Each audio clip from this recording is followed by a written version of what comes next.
మనమేం చేయలేం. వానికి అందరి ముందర నిలబడితే వానికి ఆనందం. ఎవరైనా నిలబెడతారే, చూడండి ఎలాగుంటుందో. ఎందుకంటే వాడికి లోకంలో ఉండేది కానీ దేవుడు చూడాలనేది లేదు వానికి. ఇలాంటి వాళ్ళు మందిరాల్లో ఉన్నారు. ఎందుకు వాళ్ళు అని అంటే, these are the people who create problems. వాళ్ళే దేవుని మందిరాల్లో ట్రబుల్ క్రియేటర్స్ అంటారు. అదిగో నన్ను లేపలేదే బల్లబంచడానికి, డబ్బులు కౌంట్ చేయడానికి నన్ను పిలవలేదే, ఇన్విటేషన్ కొడుకు పెళ్లి చేసినప్పుడు మా ఇంటికి వచ్చి ఇవ్వలేదే. ఇవంతా ఎవరికండి? క్రైస్తవులకి. అందులో సేవకులు ఉన్నారు ఈ దినాల్లో, ఇంకా వరస్ట్ ఫెలోస్. బోధలు ఎట్లుంటాయి? దూత బోధలు. దూతకు కూడా ఉండదు ఆ బోధ, అంత మంచి బోధ చేస్తారు. మందిరాలు కూడా వస్తుంటారు, తబలాలు కొడుతుంటారు, కీబోర్డులు వాయిస్తుంటారు, మందిరంలో పని చేస్తుంటారు, సువార్తకు వస్తారు, సంతోషం. అది నేను తప్పు అనలే. సువార్తకు రావడం, కీబోర్డులు వాయించటం, తబలాలు కొట్టడం, పాటలు పాడటం, గుడిలో పని చేయటం ఆత్మీయత కాదు.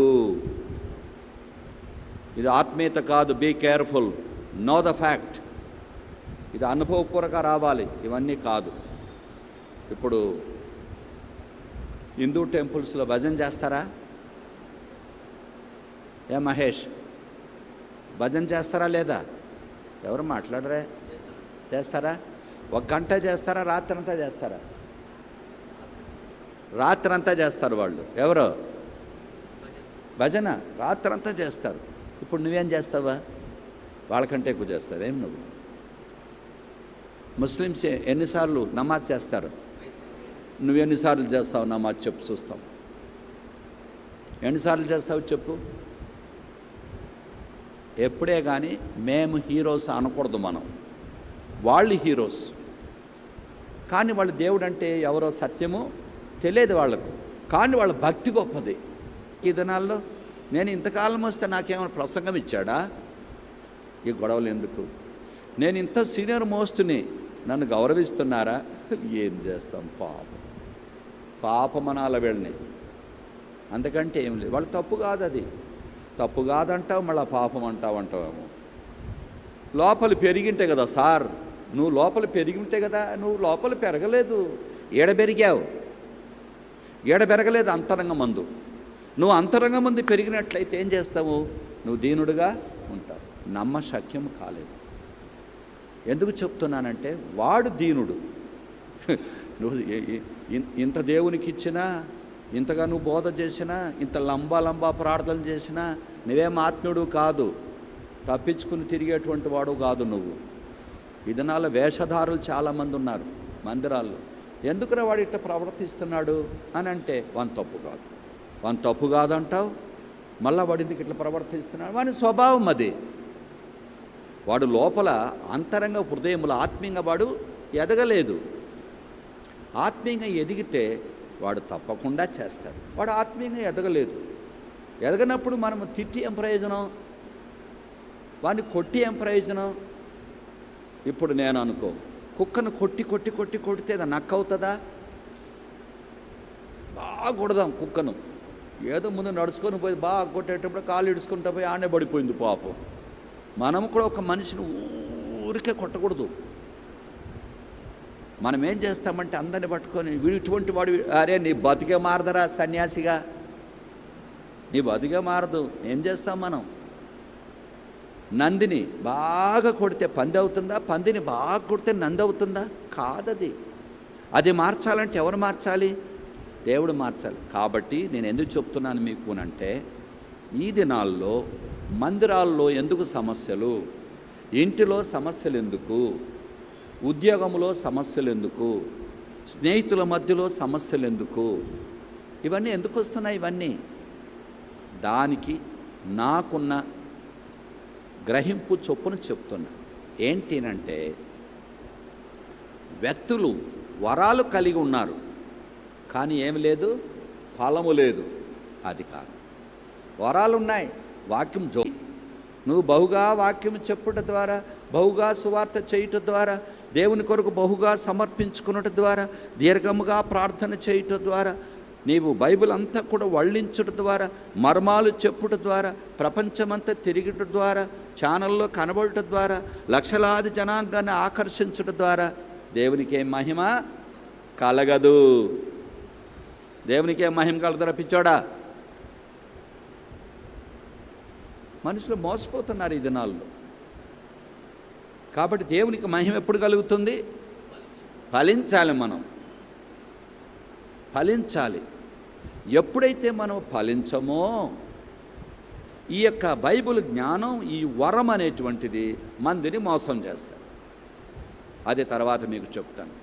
అయితే 12వ అధ్యాయం 4వ వచనం, 1 కొరింథీ చూడండి. వరాలు కలిగి ఉన్నంత మాత్రాన, పాటలు పాడినంత మాత్రాన, ప్రసంగము చేసినంత మాత్రాన, బైబిల్ అంత మర్మాలన్నీ చెప్పినంత మాత్రాన, ప్రవచనమును మనం కలిగి ఉన్నంత మాత్రాన, అనేక ఆత్మలను మందిరానికి తీసుకొచ్చినంత మాత్రాన, దేవుని కొరకు మనము కాల్చబడుటకు శరీరమును అప్పగించినంత మాత్రాన, మరి దేవదూతల భాషలతో మనం మాట్లాడినంత మాత్రాన వేస్ట్. గుర్తుపెట్టుకో, అది వేస్ట్. కాబట్టి ఏందయ్యా బాబు అని అంటే, అది వరమయ్యా. భాషలు మాట్లాడేది వరం, ప్రవచించేది వరం, జ్ఞానవాక్యం వరం, బుద్ధివాక్యం వరం, పరిపాలన వరం, భాషల అర్థం చెప్పేది వరం. అంతే. ఆ వరాలు ఉన్నంత మాత్రం నాకేం మహిమ కలగదు, నాకేం మహిమ కలగదు. ఈ వరాలు ఉన్నంత మాత్రాన ఇతరులకు మేలు కలుగుతుంది, ఇతరులకు సంఘానికి మేలు కలుగుతుంది వరము ద్వారా. నాకేం కలగదు.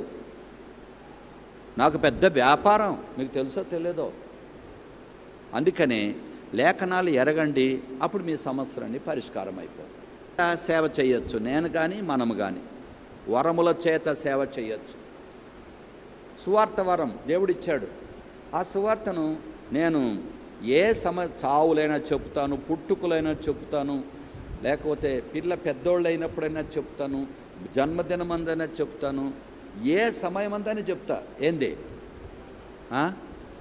సువార్త? మీరు చెప్పలేరు, దాన్ని టర్న్ చేయలేరు, నేను చేస్తా. ఎందుకంటే దేవుడిచ్చిన దాంతో హీరోస్ మనము పక్కా మోసగాళ్ళం. గుర్తుపెట్టుకోండి, పక్కా మోసగాళ్ళం. అదే మీకు నేర్పించేది. కాబట్టి ఈ వరం అనేటువంటి దేవుడిచ్చిన, ఉచితముగా ఇచ్చిన ఎరువు. ఇప్పుడే కానీ స్టేజ్ మీద మంచిగా బోధ చేస్తే, మర్మాలు బయలు పెడితే, అర్థమైందండి?